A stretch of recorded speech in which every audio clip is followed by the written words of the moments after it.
Sihir uang kertas yang menguasai dunia. Hampir ratusan tahun dunia ini dikuasai oleh segelintir family saja gitu ya.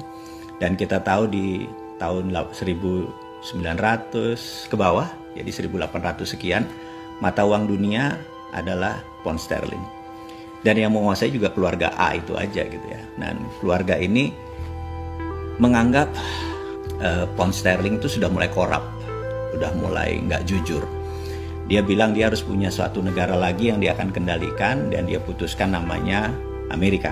Sehingga di tahun 1910 mereka memutuskan mengajukan ke Kongres, kebetulan Partai Demokrat dan Republik yang menjadi Kongres terbanyak, untuk mengusulkan dolar untuk menjadi world currency. Tapi banyak yang nggak setuju karena mereka masih agennya British atau England atau Inggris.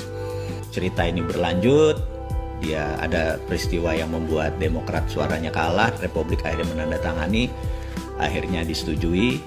35 tahun kemudian 1945 dolar menjadi world currency gitu ya. Terus berlanjut, ternyata dolar pun tidak amanah. Puncaknya adalah waktu tahun 2009-2008 di zaman Demokrat. Demokrat kalau jadi pemimpin pemerintahan itu selalu membuat dunia kacau.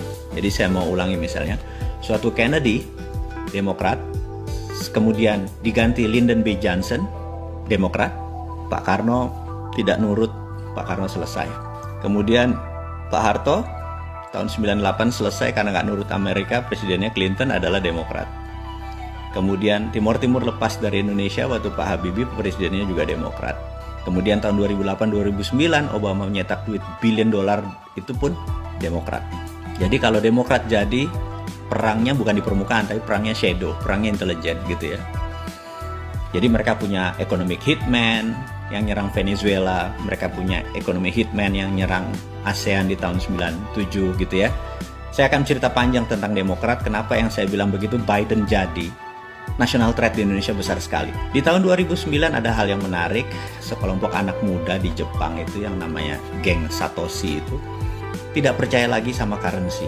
Karena currency dunia yang dicetak oleh yuan, oleh yen Jepang, oleh rupiah, oleh dolar, itu mereka bisa nyetak suka-suka dengan versi mereka. Apalagi negara kuat, strong country ya, seperti Jerman, seperti Perancis, seperti Amerika.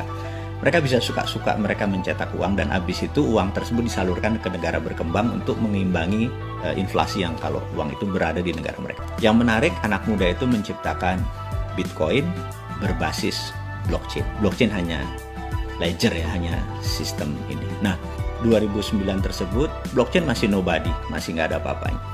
Tapi dia menciptakan 21 juta Satoshi ini adalah fix. Jadi dia nggak nambah, dia nggak ngurangi. Karena sesuatu yang fix itu menjadi predictable, menjadi bisa menebak. Kalau underlying-nya dia cetak print, itu dunia realnya menjadi tidak bisa ketebak. Ini kehebatannya Bitcoin. Bitcoin baru masa jaya 2016-2017. Bitcoin masa jaya, dan di sini kaum globalis merasa bahwa dunia nanti go digital. 2030 itu mungkin 5G digital itu sudah 90%. Nah, mereka tahu bahwa currency nanti itu bukan currency fisik seperti negara punya, tapi currency-nya digital.